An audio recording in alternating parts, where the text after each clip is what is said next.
Good morning, good afternoon, good evening, lovely people, lovers of freedom all over the world. Wherever you're joining us from today, you're highly welcome to this wonderful YouTube platform that gives you only the conformento news and information on all the activities happening in Biafran territory. You're welcome to Talk Waves TV, and on Talk Waves TV, you are only sure of getting quality news. Please subscribe to this channel if you've not yet subscribed, and please make sure that you share this video to as many groups and many platforms as possible. Please listen and share. Good morning, good afternoon, good evening, lovely people, lovers of freedom all over the world. Wherever you're joining us from today, you're highly welcome to this wonderful YouTube platform that gives you updated news and information on all the matter with is happening for Biafraland as it is hot. Please subscribe to this channel if you've not yet subscribed, and make sure you turn on your notification, because that is the only way you can get notified whenever we drop our spanking news. Straight to the news where I carry come for you. CTC admits Supreme Court judgment affirms Nnamdi Kanu didn't jump bail. The indigenous people of Biafran lawyer Ejimako don't come out, they clarify this one for us. Now, straight to the news. Before we analyze, do not forget you are on this wonderful YouTube channel, and for you to get updated news and updated broadcasts from Prime Minister Ekpa and all the happenings in Biafran land, especially this critical time where the referendum is going to start in few days time. All you need to do is to subscribe to this channel and make sure you turn on your notification. That is the only way we can guarantee you confirmento information as it dey hot. Straight to the news. The news in detail. Aloy Ejimako, the special counsel to Nnamdi Kanu, leader of the indigenous people of Biafra, IPOB, has disclosed that the Supreme Court, in its satisfied through copies CTC release, had affirmed that the indigenous people of Biafran leader did not jump bail. In a press release issued on Saturday, Ejimako said the Supreme Court also explained that Kanu's bail should not have been abrogated. Record that Justice Binta Yako of a federal high court in Abuja had granted bail to the self-determination agitator in 2017. After his release, Kanu's ancestral home in Omahia, Abia State, was invaded in September 2017, which compelled him into exile.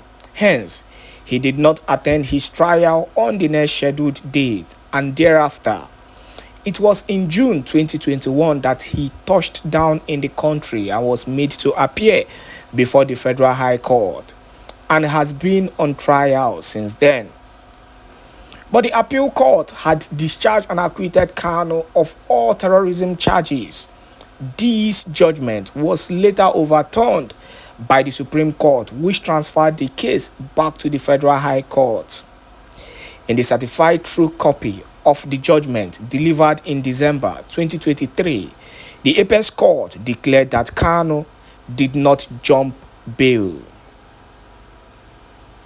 Commenting on this, Ejimako said, "As of counsel, I had joined in the debate and always made it clear that Nnamdi Kanu, in the unique circumstance of the military invasion, did not jump any bail.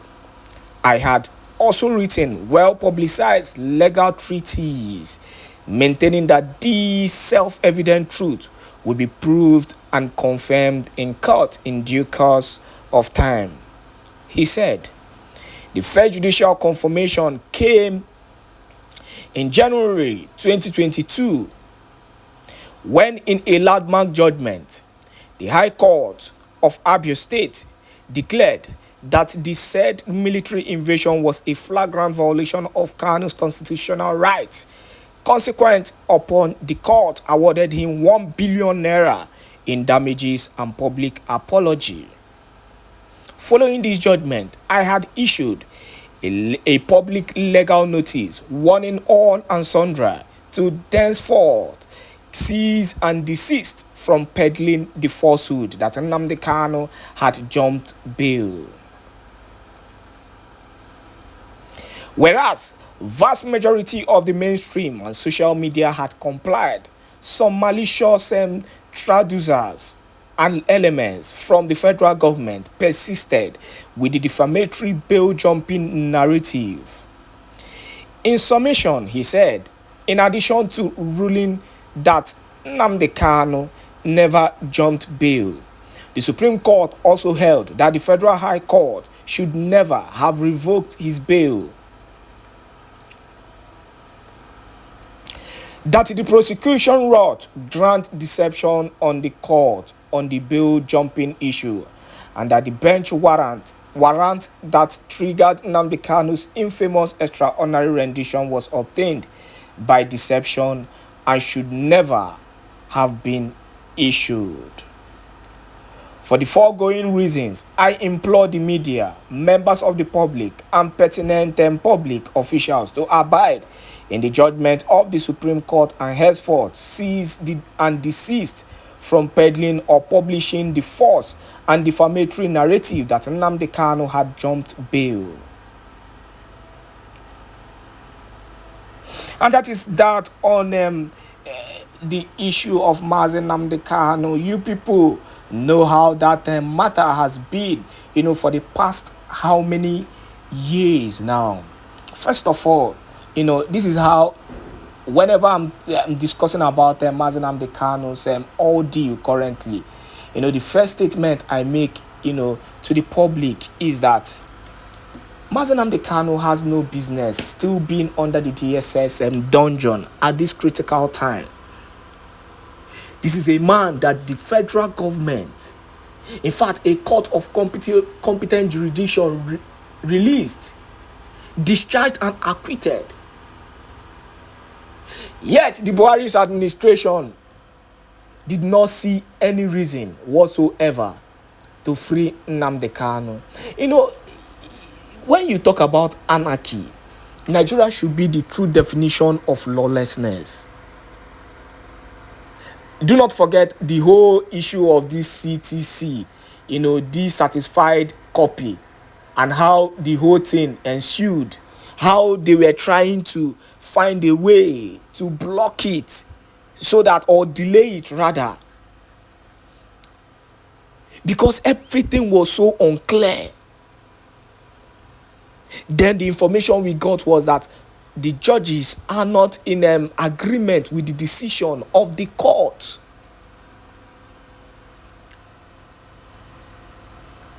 It is only in this kind of country, a country that is not sane, an insane country, that a freedom fighter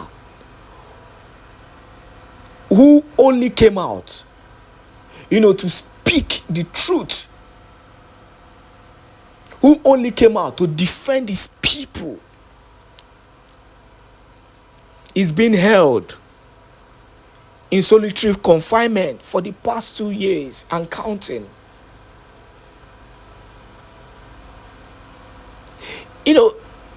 The reason why the Nigerian government has actually, kept their stance in making sure that Nnamdi Kanu remains there is that after all said and done, they felt keeping Mazi Nnamdi Kanu in DSS dungeon or eliminating him, just like Femi Adesina clarified, because that was the initial plan of the Buhari administration. They said it. Femi Adesina said that the initial plan of the president was to assassinate Mazi Nnamdi Kanu.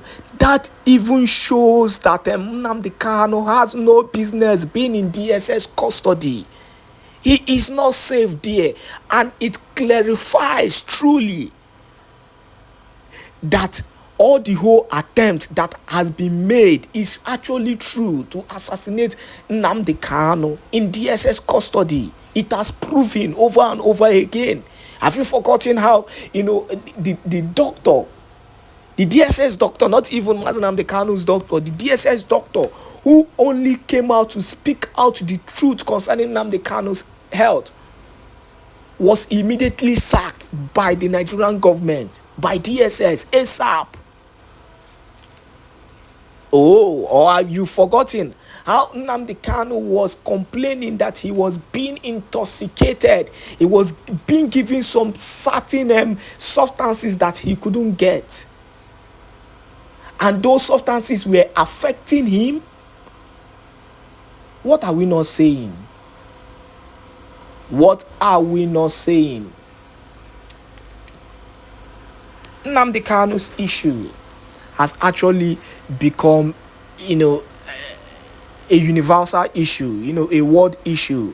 It is an issue that the world needs to come out and do something about. If not, it is already complicated. But if there was one big move that Nnamdi Kanu made, one critical move that has actually kept the struggle alive and that has kept people fighting for the struggle, is the fact that he gave his mantle to someone who is capable. That is the Prime Minister, Simon Ekpa. He has proven to be the Odogu, the real Odogu. And the way he has handled the issue of the Biafran struggle has proven to the world that Nnamdi Kanu was actually wise. We don't want to even talk about that. But the reality here is that the people, Biafrans, are seeing the real victory. They are seeing, finally, this thing we've been fighting for is now here. They are seeing it. And what more can we say? We will continue to solicit for the release of Nnamdi Kanu till the Nigerian government does something. Thank you once again for joining us on this wonderful YouTube platform. We say God bless you once again. And do not forget to subscribe to this channel if you've not yet subscribed. Turn on your notification so that you can get notified whenever we drop our spanking news.